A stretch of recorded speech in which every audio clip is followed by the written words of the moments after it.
Vinoba Bhave university semester 2। इस बार अगर कोई टफ पेपर है जिस पेपर में ज़्यादा संख्या में स्टूडेंट प्रमोट होंगे, जी हाँ, सेमेस्टर 2 में बहुत सारे स्टूडेंट प्रमोट होने वाले हैं। अगर वो पढ़ेंगे नहीं तब और अच्छे से लिखेंगे नहीं तब, यानी सबसे टफेस्ट अगर पेपर है मेरे नज़रिए से, आप अगर इस पेपर को पढ़ लिए हो तो फिर आपके नज़रिए से ये पेपर टफ नहीं होगा। वो है आपका माइनर वोकेशनल पेपर।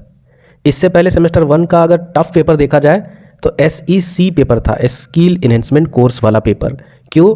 क्योंकि बहुत सारा ऐसा भी पेपर था जो आर्ट्स वाले स्टूडेंट को समझ में नहीं आया था और वो चूज़ कर लिए थे। उसी तरीके से माइनर में भी है। हालांकि मैंने आपको डिटेल से बता दिया था इंटरनल एग्ज़ाम से ही पहले, बहुत दिन पहले, कि माइनर वोकेशनल में आपको क्या रखना है, क्या नहीं रखना है, किसका सिलेबस आसान है।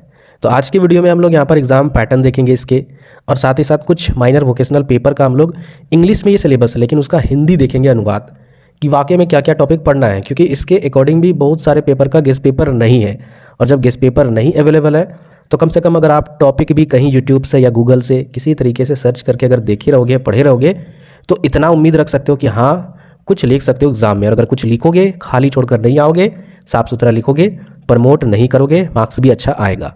सबसे पहले इसके एग्ज़ाम पैटर्न की अगर बात करें तो जो फाइनल आपका एग्ज़ाम होगा 75 नंबर का लिखित एग्ज़ाम होगा। 75 नंबर का लिखित एग्ज़ाम होगा, याद रखिएगा, वो भी पूरे सिलेबस से जितना आपका यूनिट है। तो इस माइनर पेपर में फाइनल एग्जाम में 75 नंबर का लिखित एग्जाम होगा। और इसका पैटर्न में किस टाइप से क्वेश्चन पूछे जाएंगे, जिस टाइप से बाकी 75 नंबर वाले क्वेश्चन रहते हैं। यानी शुरू में आपका 1 नंबर वाले क्वेश्चन 5 रहने वाले हैं, फिर आपका 5 नंबर वाले क्वेश्चन रहेंगे 2, फिर इसके बाद आपका 15 नंबर वाले क्वेश्चन रहेंगे 7, जिनमें से आपको 4 को ही बनाना है, मतलब 7 में से छांट कर आपको 4 क्वेश्चन बनाना है। तो इस तरीके से पैटर्न रहने वाला है ये आपका एक्सटर्नल एग्ज़ाम का, इसका माइनर वोकेशनल का। अब यहाँ पर इंटरनल की अगर बात करें, क्योंकि इसमें प्रैक्टिकल एग्ज़ाम भी देना है, तो इसमें इंटरनल में क्या है आपका 25 नंबर का क्वेश्चन रहने वाला है। 25 नंबर में आपका 10 नंबर का थ्योरी बेस्ड रहने वाला, यानी 10 नंबर का लिखने वाला इंटरनल में था। उसके बाद फिर 15 नंबर का प्रैक्टिकल एग्ज़ाम है। अब उसमें भी शायद लिखित एग्ज़ाम होगा या फिर आपसे अलग तरीके से कुछ भी प्रैक्टिकल करवाया जाएगा, जो भी प्रैक्टिकल का यूनिट होगा, क्योंकि इसके सिलेबस में प्रैक्टिकल का भी यूनिट है। तो अलग अलग तरीके से अलग अलग कॉलेज करवाएंगे, या फिर यूनिवर्सिटी किस तरीके से करवाती है वो चीज़ आपके कॉलेज आपको बता देंगे। मेरा यहाँ पर मुद्दा है कि 75 नंबर में फेल ना करें, इंटरनल आप लोग कर लीजिएगा कॉलेज के थ्रू। अब यहाँ पर बात कर लेते हैं हर एक पेपर का, जो भी यहाँ पर सिलेबस है उसको ध्यान से समझिएगा और इसी को आपको पढ़ना है। सबसे पहले यहाँ पर minor vocational paper tourism and hospitality management, इसमें अगर देखिए मॉड्यूल 1 में, यानी यूनिट 1 ही इसको बोला जाता है। तो पहले यहाँ पर देखिए पर्यटन आपको पढ़ना है। पर्यटन में आपको क्या पढ़ना है, तो पर्यटन का अर्थ, इसका परिभाषा आपको देख लेना है। आप नोट्स भी क्रिएट कीजिएगा तो इसी तरीके से क्रिएट कीजिएगा। इसके बाद इसका संकल्पना, प्रकृति, क्षेत्र, विशेषताएं, घटक, ऐतिहासिक विकास, पर्यटन का महत्व, पर्यटन में भौगोलिक परिदृश्य का महत्व, सेवा उद्योग के रूप में पर्यटन। तो यहाँ में से अगर आपको पढ़ना है तो इसके अर्थ के बारे में, यानी पर्यटन का अर्थ क्या है, इसकी परिभाषा क्या है, कुछ विद्वानों की परिभाषा आप देख लीजिएगा। फिर यहाँ पर इसकी प्रकृति देख लीजिएगा, क्षेत्र, विशेषताएं, घटक, और इसके ऐतिहासिक विकास और इसके महत्व। ये चीज़ इंपॉर्टेंट है मेरे नज़रिए से, हालांकि आपको पूरा पढ़ना है। इसके बाद आगे देखिए नेक्स्ट यूनिट आपका मॉड्यूल 2 में पर्यटन का आधार, पर्यटन को प्रभावित करने वाले कारक, ऐतिहासिक, प्राकृतिक, सामाजिक और सांस्कृतिक, आर्थिक और संस्थागत, पर्यटन के प्रभाव, भौतिक, आर्थिक और सामाजिक, सकारात्मक और नकारात्मक प्रभाव।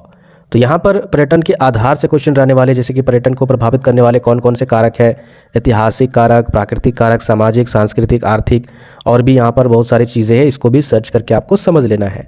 इसके बाद देखिए मॉड्यूल 3 में यहाँ पर बात कर लेते हैं। तो पर्यटन के प्रकार, पर्यटन के प्रकार में आपको क्या क्या पढ़ना है, तो पर्यटन के प्रकार पहले पढ़ना है। अब इनमें से आपका इको टूरिज्म, तटीय पर्यटन, ये इंग्लिश में है, ठीक है। इको टूरिज्म को हिंदी में कुछ बोला जाता होगा कुछ पर्यटन, तो ये इंग्लिश में है। तो फिर तटीय टूरिज्म या फिर पर्यटन, फिर साहसिक पर्यटन और धार्मिक पर्यटन, राष्ट्रीय और अंतर्राष्ट्रीय पर्यटन, पर्यटकों का वर्गीकरण फिर आपको पढ़ना है, राष्ट्रीयता, यात्रा का समय, यात्रा की दूरी और पर्यटकों की संख्या।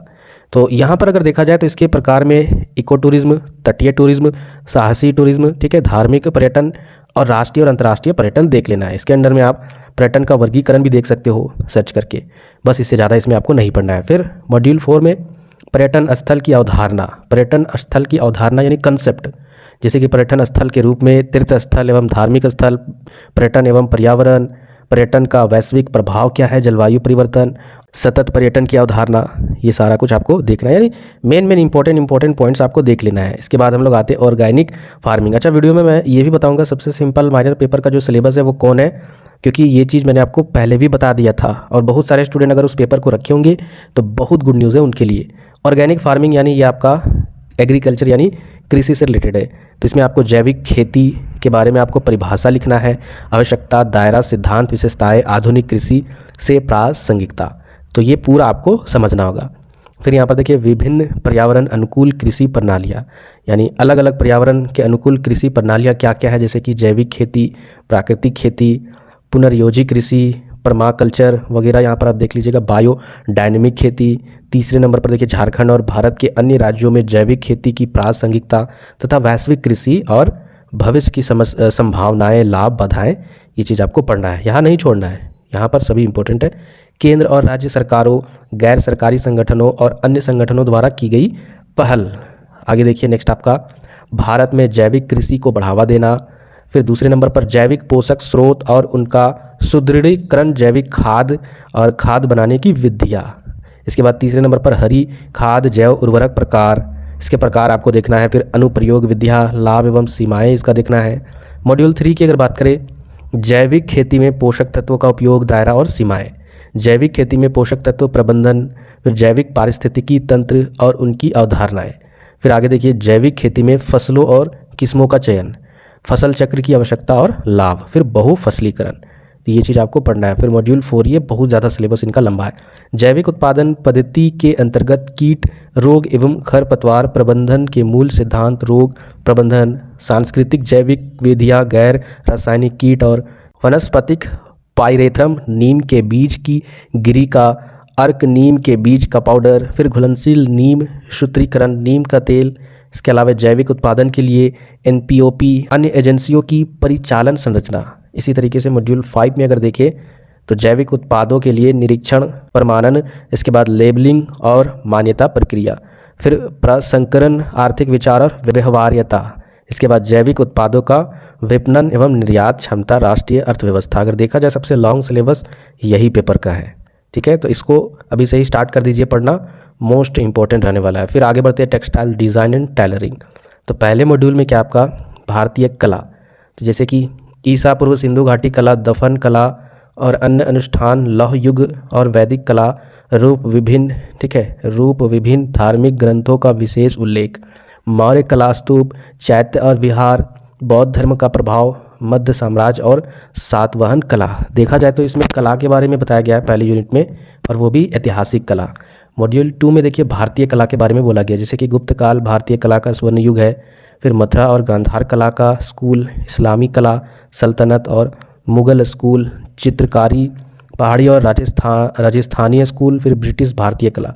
मॉड्यूल 3 में देखिए पश्चिमी कला, प्रागैतिहासिक गुफा चित्रकारी, फिर आपका मेसोपोटामिया कला, फिर फारसी कला, मिस्र की कला, शास्त्रीय कला, ग्रीक रोमन की कला, फिर मध्यकालीन कला, फिर बिजान्टिन कला, फिर रोमनस्क्यू कला, फिर गौथिक कला, ठीक है। मॉड्यूल 4 में अगर देखें तो आपका है पश्चिमी कला, इसके बाद पुनर्जागरण, गौथिक से पुनर्जागरण तक, प्रारंभिक पुनर्जागरण, उच्च पुनर्जागरण, उसके बाद ये उत्तरी पुनर्जागरण, फिर मैनरिज्म, फिर बारोक और रोकोको, नवशास्त्रवाद, फिर स्वच्छंदतावाद, शिक्षावाद और यथार्थवाद, आधुनिक कला, समकालीन कला और उत्तर आधुनिक कला।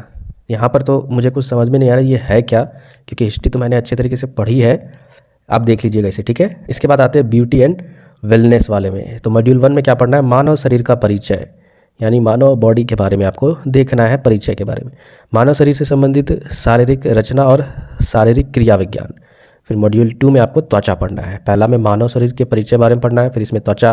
अब त्वचा में क्या पढ़ना है, त्वचा की विशेषताओं, मूल संरचना, ये भी सिंपल ही है, ये भी सिंपल है, इसको भी सिंपल मानते हैं, लेकिन इससे भी सिंपल है एक पेपर। त्वचा की विशेषताओं, मूल संरचना और कार्य को समझे, यानी इसमें सब त्वचा से रिलेटेड है। फिर त्वचा के प्रकार, त्वचा और मांसपेशियों की टोन पर प्राकृतिक उम्र बढ़ने की प्रक्रिया का प्रभाव, एलर्जी, त्वचा की पहचान, मतलब एलर्जी कैसे होती है त्वचा में, उसकी पहचान, सामान्य त्वचा की समस्याएं, मूल त्वचा की समस्याओं के कारण, पीएच, अब ये क्या है ये तो आपको पता चलेगा पढ़ने के बाद, सूर्य सुरक्षा कारक, त्वचा से स्राव, ठीक है। तीसरे यूनिट की अगर बात करें तो बालों की संरचना, बालों मतलब बालों का बनावट कैसा है, बालों का कार्य, फिर बाल विकास चक्र, यानी बाल का विकास कैसे होता है, फिर बालों के प्रकार, बालों की सामान्य समस्या, यानी गर्ल्स के लिए बहुत ही अच्छा है सब्जेक्ट है, क्योंकि गर्ल्स इसी चीज़ में ही हमेशा इन्वॉल्व रहती है। चलिए आगे देखिए कील। अब ये कील क्या है पता नहीं। नाखून की संरचना, कार्य, नाखून की विशेषताएं और नाखून की वृद्धि, नाखून के रोग, नाखून आपको पढ़ना है। ठीक है, मॉड्यूल 5 में हड्डियाँ, मांसपेशियाँ और परिसंचरण तंत्र, यानी जो भी हमारे बॉडी में संचार होता है जैसे कि ब्लड वगैरह और भी चीज़ें, तो उन सभी संचरण तंत्र के बारे में पढ़ना है। फिर हाथ, पैर, निचली भुजा और निचले पैर से संबंधित हड्डियाँ, मांसपेशियों और रक्त परिसंचरण के बारे में संक्षिप्त विवरण। सबसे सिंपल पेपर हम इसी को मानते हैं। आपके नज़रिए से क्या होगा वो आप जानो, लेकिन यही पेपर मैंने आपको पहले भी बोला था, इसको लीजिएगा। तो स्ट्रेस मैनेजमेंट एंड काउंसलिंग, यहाँ पर आपको पढ़ना है फर्स्ट यूनिट में तनाव। तनाव में पहला जो टॉपिक है वो आपका तनाव की प्रकृति और परिभाषा। ठीक है, इसकी प्रकृति और परिभाषा पढ़ना है। फिर दूसरे नंबर पर तनाव के प्रकार पढ़ना है, टाइप्स ऑफ स्ट्रेस। उसके बाद फिर तनाव का स्रोत पढ़ना है। उसके बाद अगले यूनिट में तनाव को निपटारे के लिए क्या क्या करना है तो उसको पढ़ना है। तो शारीरिक स्वास्थ्य पर तनाव का प्रभाव, फिर मानसिक स्वास्थ्य पर तनाव का प्रभाव, फिर तनाव से निपटना, तनाव से कैसे निपट सकते हैं, इसको निजात कर सकते हैं। फिर मॉड्यूल 3 में देखिए परामर्श। परामर्श समझते हो, परामर्श दिया जाता है जिसे मैं आपको पढ़ने के लिए सलाह देता हूँ, मोटिवेट करता हूँ, तो वही परामर्श है। तो इसकी प्रकृति यानी परामर्श की प्रकृति एवं परिभाषा, फिर परामर्श के चरण अलग होता है, याद रखिएगा, प्रकार अलग होते हैं। चरण का मतलब हो गया आप बैठे हो और कोई टेंशन वाला आदमी यहाँ पर आया और बोल रहा है कि मुझे टेंशन से हटाइए, तो आपका अलग अलग चरण होगा परामर्श देने का। सबसे पहले आप कुछ उससे बात करते हो, उसके बारे में पूछते हो, फिर दूसरे नंबर पर उससे पूछते हो कि आपके घर में कौन है वगैरह। इसी तरीके से अलग अलग स्टेप्स होते हैं परामर्श देने का, तो वो हो गया चरण। जबकि प्रकार क्या होता है, प्रकार अलग होता है। इसके बाद फिर आपको यहाँ पर मॉड्यूल 4 में पढ़ना है परामर्श के प्रकार। अब देखिए यही वाला यहाँ पर मॉड्यूल 4 में आ गया।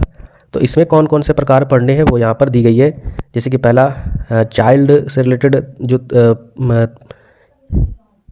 जैसे यहाँ पर पहला आपका चाइल्ड से रिलेटेड यानी बाल तनाव परामर्श, फिर महिला तनाव परामर्श, फिर दंपति तनाव यानी चाइल्ड स्ट्रेस काउंसलिंग पहला था, दूसरा वुमेन स्ट्रेस काउंसलिंग, तीसरा कपल स्ट्रेस, दंपति को बोला जाता है कपल, यानी दो कपल के बीच में अगर कोई तनाव है तो उसके बारे में। फिर फैमिली तनाव, यहाँ पर ये गलत लिखा हुआ है तो आप इसे छोड़ दीजिए। फिर फैमिली तनाव, इन सभी प्रकारों के बारे में पढ़ना है। तो हुआ ना सबसे सिंपल, कितना सिंपल आप देख लीजिए। पहले तो हमको पढ़ना है इसमें तनाव, फिर इसकी परिभाषा, इसकी प्रकृति, फिर तनाव के प्रकार, फिर तनाव के स्रोत, फिर तनाव से कैसे निपटा जा सके, उसमें शारीरिक स्वास्थ्य और तनाव का प्रभाव, मानसिक स्वास्थ्य पर तनाव का प्रभाव, फिर तनाव से निपटाने के लिए कैसे क्या क्या उपाय करना चाहिए। फिर परामर्श में यहाँ पर देखिए प्रकृति की परिभाषा, परामर्श के चरण, परामर्श के प्रकार, फिर यहाँ पर परामर्श के प्रकार में क्या क्या है वो देखिए मॉड्यूल 4 में। इसी तरीके से आप जितने भी पेपर अगर होंगे तो आप उसको अच्छे से पढ़ लीजिएगा। कुछ पेपर थे जिसका हिंदी ट्रांसलेशन मैंने किया था इसलिए मैंने आपको बता दिया। बाकी जो पेपर हिंदी ट्रांसलेट नहीं किया हूँ तो आप उसे इंग्लिश में ही सर्च करके देख लीजिएगा। लास्ट में इन हिंदी सर्च कीजिएगा, उसको लिख लीजिएगा और हिंदी सर्च कीजिएगा। तो उससे क्या होगा कि आपको वहाँ पर सारे चीज़ हिंदी में प्रोवाइड मिलेंगे। और मैंने इसलिए नहीं ट्रांसलेट किया क्योंकि वो सारे जो टॉपिक है वो इंग्लिश में ही बेटर होंगे। अगर आप कुछ इंग्लिश और कुछ हिंदी में पढ़ोगे तो अच्छा होगा। जैसे यहाँ देखिए ये दंपति वर्ड बहुत सारे स्टूडेंट को पता नहीं था, लेकिन अगर कपल बोल देंगे तो आपको समझ में आ गया होगा, अरे हाँ कपल समझ गए, लेकिन दंपति नहीं समझे होंगे। तो इसीलिए मैंने उसको ट्रांसलेट नहीं किया। PDF आपको मिल जाएगा ग्रुप में, ये भी PDF और माइनर वोकेशनल का भी मैंने बहुत पहले भी अपलोड कर दिया है, या फिर मैं अभी भेज दूंगा।